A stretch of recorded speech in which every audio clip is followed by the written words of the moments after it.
Hello everyone, welcome to part 41 of our MCQ discussion series. In this video, we'll continue our MCQs from the third segment of the syllabus, Understanding Nutrition, Basic Diet for Normal Condition, RDA. So, आज का पहला question देखते हैं. A balanced diet is designed to provide all essential nutrients in proper amounts. Which of the following is primary characteristic of a balanced diet? Option A, high protein and low carbohydrate. Option B, limited fruits and vegetable intake. Option C, proportional intake of micronutrients and macronutrients. Option D, high caloric intake for all age groups. इसका correct option होगा option C, proportional intake of macronutrients and micronutrients. ये food pyramid मैंने आपको पहले भी दिखाया था. इसका जो बेस है, बेस में ग्रेन्स रहता है जैसे rice, wheat etcetera. Second block में आपका वेजिटेबल्स एंड फ्रूट्स होता है. उसके बाद उसके ऊपर आपका मिल्क और मीट, फिश एक्सेट्रा जो प्रोटीन रिच चीज़ें होता है. और जो एकदम टॉप है, टॉप में फैट्स, ऑयल, शुगर एक्सेट्रा होता है जनरली. तो इसका जो बैलेंस क्वांटिटी है उसको ही हम बैलेंस डाइट बोलते हैं. बैलेंस डाइट का जो डेफिनेशन है ये क्वेश्चन में ही आपका आ गया है. Balance diet is design to provide all essential nutrients in proper amounts. तो चलिए देखते हैं आज का next question. Why is it recommended to consume a variety of coloured fruits and vegetables in balanced diet? Option A, to increase protein intake. Option B, to improve food appearance. Option C, to provide a wide range of vitamins, minerals and antioxidants. Option D, to increase caloric density. इसका correct option होगा आपका option C, to provide wide range of vitamins, minerals and antioxidants. आपको पता ही होगा colour fruits में vitamins, minerals और antioxidant, उसके अलावा अदर्स फाइटोकेमिकल एक्सेट्रा होता है जो हमारा बॉडी के लिए एसेंशियल होता है. ये इंक्रीज प्रोटीन इंटेक जो लिखा है, प्रोटीन इंटेक इंक्रीज करने से वो बैलेंस डाइट नहीं बनता है डायरेक्टली. और फूड का अपीयरेंस बढ़ाने के लिए भी हम लोग कलर्ड फ्रूट्स को डायरेक्टली यूज़ नहीं करते. आजकल तो वैसे डिज़ाइनर फूड्स ये सब में ये कलर का अच्छा खासा ध्यान रखा जाता है, कलर मैचिंग का. और कैलोरिक डेंसिटी इंक्रीज करने के लिए हम लोग कार्बोहाइड्रेट लेंगे जैसे ग्रेन्स. ये सब का तो कलर नहीं होता है, तो इसके साथ लिंक नहीं है कुछ.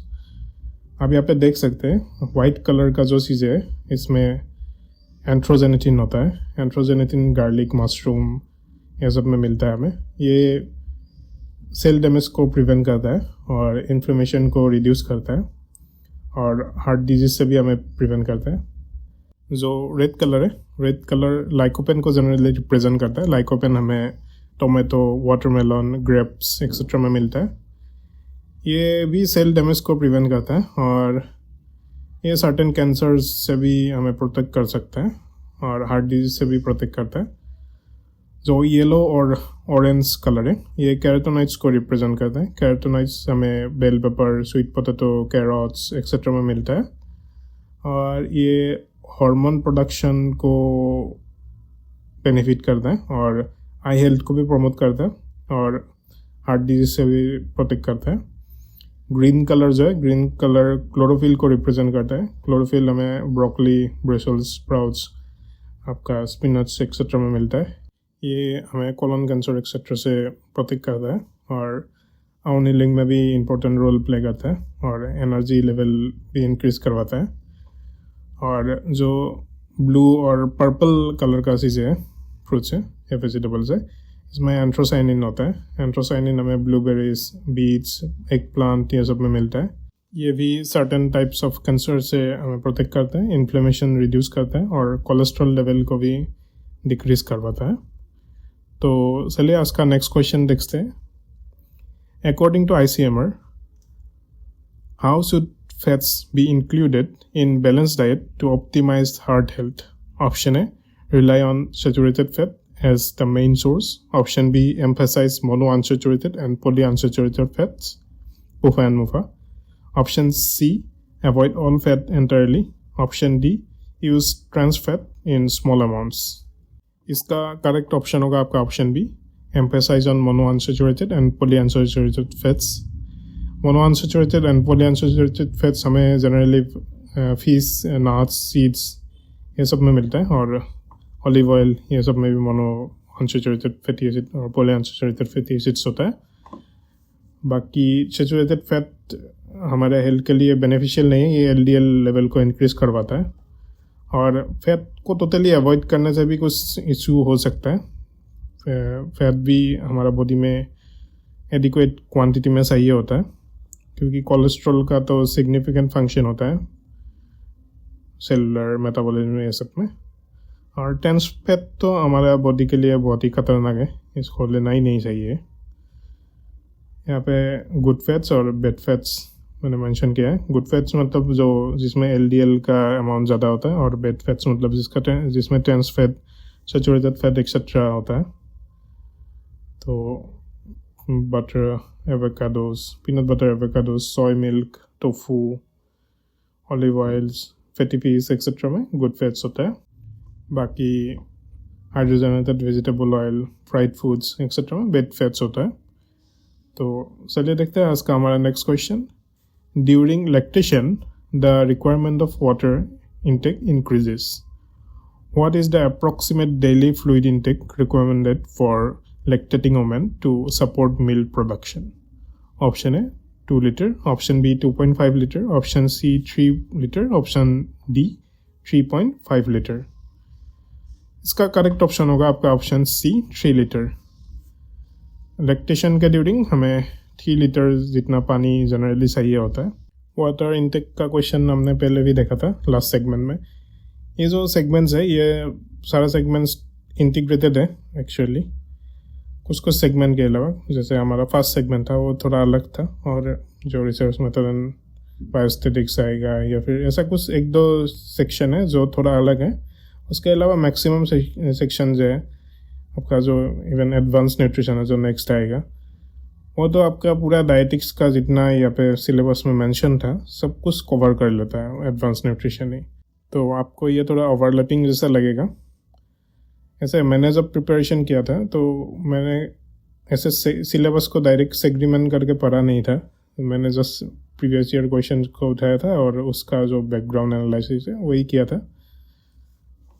तो आप ऐसे भी कर सकते हैं, और ये तो मैं कवर कर ही रहा हूँ सिलेबस टॉपिक वाइज, लेकिन ये ओवरलैप होता ही है जनरली, आप जैसे भी करो। और तो चलिए डिस्कशन के अंदर चलते हैं। नेक्स्ट क्वेश्चन है, ICMR recommends an increase in omega-3 fatty acids for individuals with higher risk of cardiovascular disease. What is the RDA for omega-3 fatty acids for adults? Option A 0.8 gram, option B 1 gram, option C 1.5 gram, option D 2 gram. इसका correct option होगा आपका option C 1.5 grams.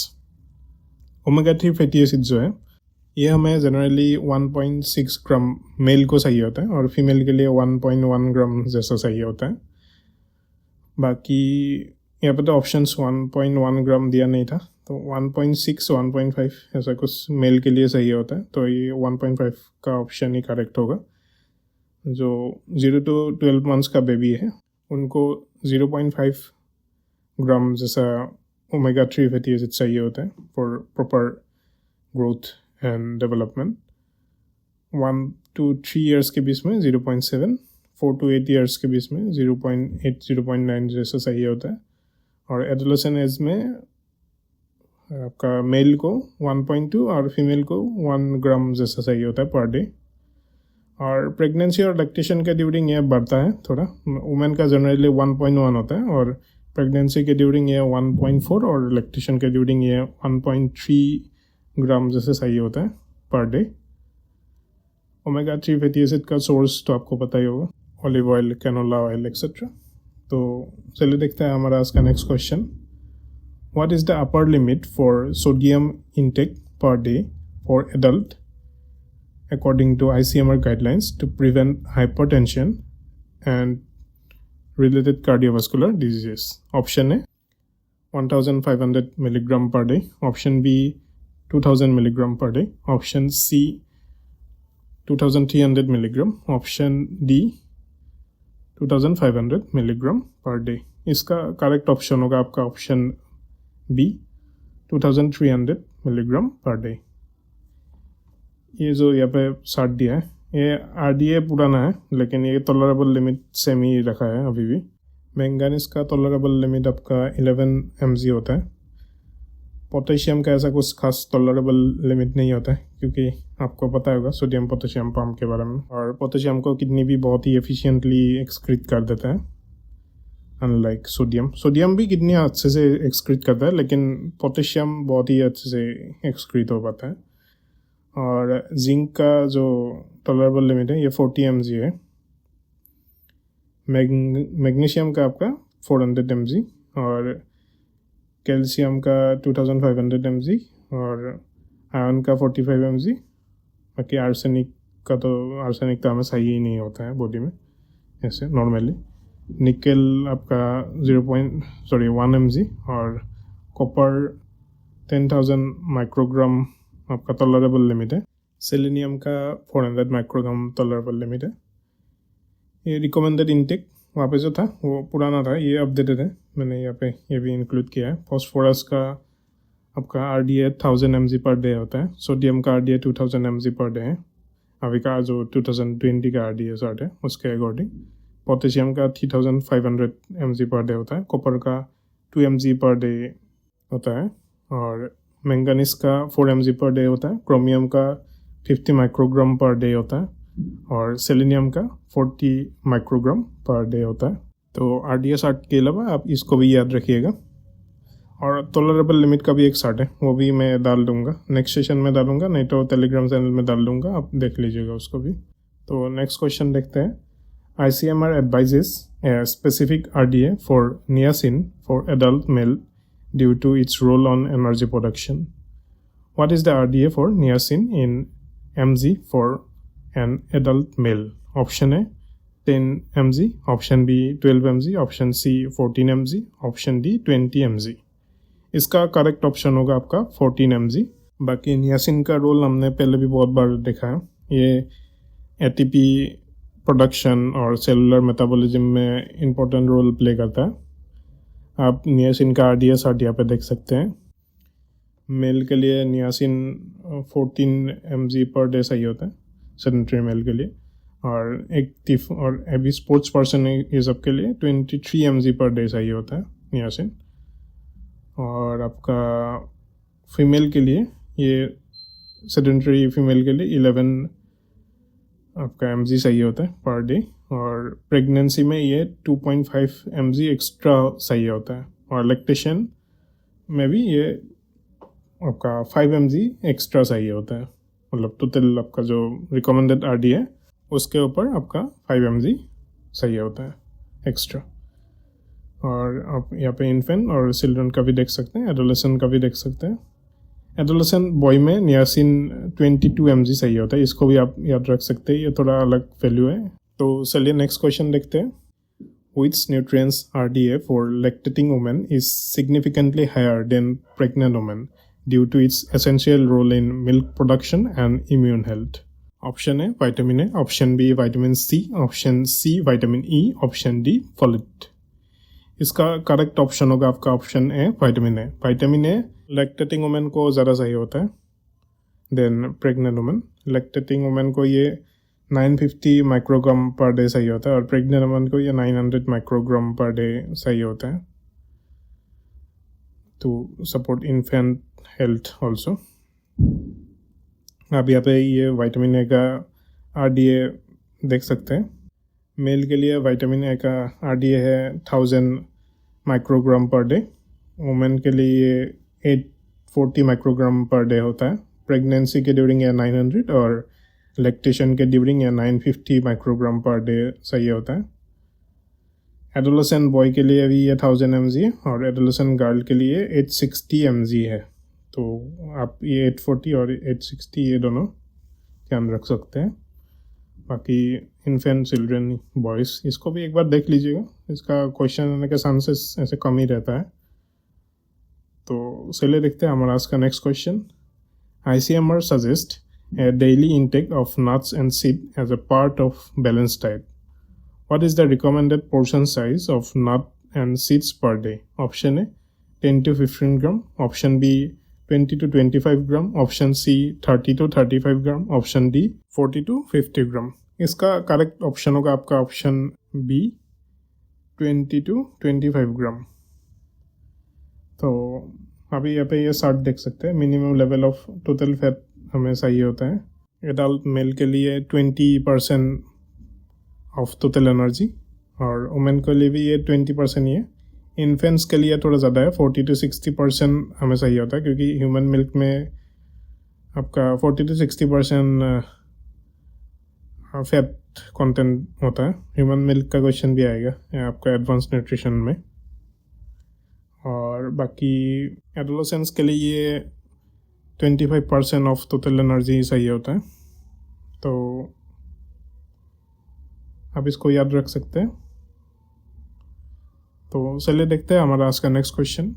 Which mineral is essential for thyroid hormone production and should be included in a balanced diet, especially in iodine deficiency regions.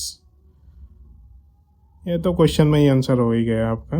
मैं फिर भी answer में बोल रहा हूँ. इसका ऑप्शन दिया गया है कैल्शियम, ऑप्शन बी दिया है मैग्नीशियम, ऑप्शन सी दिया है आयोडीन, ऑप्शन डी दिया गया है जिंक. इसका करेक्ट ऑप्शन आयोडीन होगा. आयोडीन की डेफिशिएंसी की वजह से कार्निटिज्म होता है और गोइटर हो सकता है. हमारा थायराइड ग्लैंड से जो 2 हार्मोन रिलीज होता है, ट्राइएडोथर्निन और थायरोक्सिन, ये दोनों आयोडीन से ही रिलेटेड है. तो आयोडीन की डेफिशिएंसी की वजह से थायराइड ग्लैंड का मालफंक्शन हो सकता है और बॉडी का जो मेटाबॉलिज्म है वो सीवियरली इम्पेक्ट हो सकता है. तो आज का डिस्कशन में इतना ही था फ्रेंड्स. आपको कोई भी डाउट होगा तो मुझे कमेंट सेक्शन में पूछ लीजिएगा. नेक्स्ट सेशन से हम लोग एडवांस न्यूट्रिशन देखेंगे. तो इसका पीडीएफ आपको टेलीग्राम चैनल में मिल जाएगा. कंपाइल पीडीएफ मैं टेलीग्राम चैनल में डाल दूंगा जितना भी सेशंस इस सेगमेंट से रिलेटेड था. टेलीग्राम चैनल का लिंक आपको डिस्क्रिप्शन बॉक्स में मिल जाएगा. तो hope you like this session and thank you for watching friends.